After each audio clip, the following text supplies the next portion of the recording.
রাজাখোড়াগুলিনি লাহারো CPIM বতো নিবখাক্তি হিমবত CPIM উত্তর আগরতলা অঞ্চল committee নিবখাক্তি জিবিশাক নায় বিথিপুরাইনি জিंजाल शाखा मेरंगनि लांमा जमानो खबै कुबुनि नांखुकमानि सानमुंरक नतुइ कायसो हिमबतक ख्लाइका ताइ हिमबतकनि यागुलो सिपिआइएम सदर हांखर कमिटिनि तांगफां अमल चक्रवर्ती बरकनि सानमुंनि डेपुटेशन ब याफारका। আপনারা জানেন আমাদের রাজ্যে স্বাস্থ্য ব্যবস্থা তলানিতে, যারা বিশ্বমানের স্বাস্থ্য ব্যবস্থা বলে বাজার গরম করছে, বিশ্বমানের স্বাস্থ্য ব্যবস্থা দূরে থাক।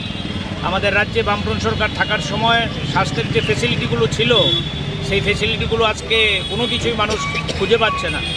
আমাদের রাজ্যের প্রধান রেফারেল হাসপাতাল জিবি অবস্থা শোচনীয়। আপনারা প্রতিদিন খবরের কাগজে বিভিন্ন নিউজ চ্যানেলে দেখছেন এই কী অবস্থা আমাদের এই জিবি হাসপাতালের মধ্যে। রোগীরা যারা আসছেন তাদেরকে ওষুধপত্র লিখলে তারা ওষুধ পাচ্ছেন না। সার্জিক্যাল যেখানে অপারেশন হয়, অপারেশনের যে সেলাই করা সুতো সেটা পর্যন্ত বাজার থেকে কিনে নিতে হয়। বাথরুমগুলোর অবস্থা ভয়ানক, জল পাওয়া যায় না, আগুন লেগে যাচ্ছে। এক কথায় একটা অভূতপূর্ব নৈরাজ্যের পরিবেশ এই রেফারেল হাসপাতাল জিবিতে। কিন্তু রাজ্যের যিনি স্বাস্থ্যমন্ত্রী তিনি আবার মুখ্যমন্ত্রী। অবাক করার মতো ঘটনা, ত্রিপুরা রাজ্যের ইতিহাসে আমরা কোনোদিন দেখিনি এই ঘটনা। সেটা ওদের অন্তর্দলীয় বিষয়, আমি এই নিয়ে টিপ্পণী করতে চাইছি না। কিন্তু আমরা জিজ্ঞেস করছি মুখ্যমন্ত্রী যিনি স্বাস্থ্যমন্ত্রী, যিনি প্রতিদিন বলছেন যে আমাদের বিশ্বমানের স্বাস্থ্য ব্যবস্থা, সেখানে প্যারামেডিক্যাল স্টাফ নিয়োগ হচ্ছে না 7 থেকে 8 বছর ধরে, ডাক্তার রিক্রুট হচ্ছে না, নার্স রিক্রুট হচ্ছে না, যদি কোথাও কোথাও হচ্ছে এতে সিন্ধুতে বিন্দু অল্প। এই যে অবস্থা, এত শূন্যপদ কারা পূরণ করবে এই শূন্যপদগুলো? ওরাই তো ভিশন ডকুমেন্টে বলেছিল যদি সরকারে আসি আমরা বছরে 50,000 করে আমরা রিক্রুট করব। আজকে ডাক্তারের পদ খালি, নার্সের পদ খালি, প্যারামেডিক্যালের পদ খালি।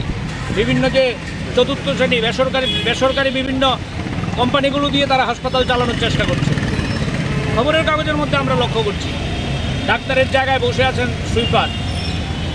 এই যে নৈরাজ্য, এই নৈরাজ্যের প্রতিবাদে সিপিআইএম উত্তর আগরতলা অঞ্চল কমিটি, এই এলাকার যে আমাদের পার্টির অঞ্চল কমিটি, তারা সিদ্ধান্ত করেছে আজকে সুপারের কাছে ডেপুটেশনে যাবে। এবং আমরা ডেপুটেশন প্রাথমিক পদক্ষেপ আপনাদের জানান দিতে চাই। ডেপুটেশনের পরও যদি এই সমস্যার সমাধানের উদ্যোগ না নেয় আমরা বৃহত্তর আন্দোলনে যেতে বাধ্য হব। শুধু লোকাল কমিটি না, আমাদের বৃহত্তর আমাদের যে কমিটিগুলো আছে তারা সবাই মিলে আমরা এই সরকারের টনক নড়ানোর চেষ্টা করব। আপনাদের কাছে আমরা যেটা বলতে চাই, সরকারটা হচ্ছে একটা প্রচারের সরকার, ফ্লেক্সের সরকার, বিজ্ঞাপনের সরকার। এই সরকার মানুষের জন্য কিছু করছে না, কোনো ক্ষেত্রেই না। শিক্ষা বলুন, স্বাস্থ্য বলুন, রাস্তাঘাট বলুন, এক ভয়ানক পরিস্থিতি। স্মার্ট সিটির নামে আমি আসার সময় দেখছিলাম গোটা শহর জ্যামে, অল্প বৃষ্টি হচ্ছে গোটা শহর জ্যামে আটকে গেছে।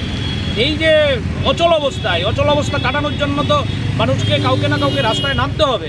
আমরা সিপিআইএম মানুষের প্রতি দায়বদ্ধ। ধর্মনগর থেকে সাবরুম পর্যন্ত আমরা সিদ্ধান্ত করেছি মানুষের সমস্যা নিয়ে রাস্তায় থাকবো। আজকে এই সমস্যাগুলি নিয়েই আমরা সুপারের কাছে আমাদের নেতৃত্বরা যাবে ডেপুটেশনে আপনাদের কাছে, এই জন্যই আপনাদের আমরা ডেকেছি। Thank you.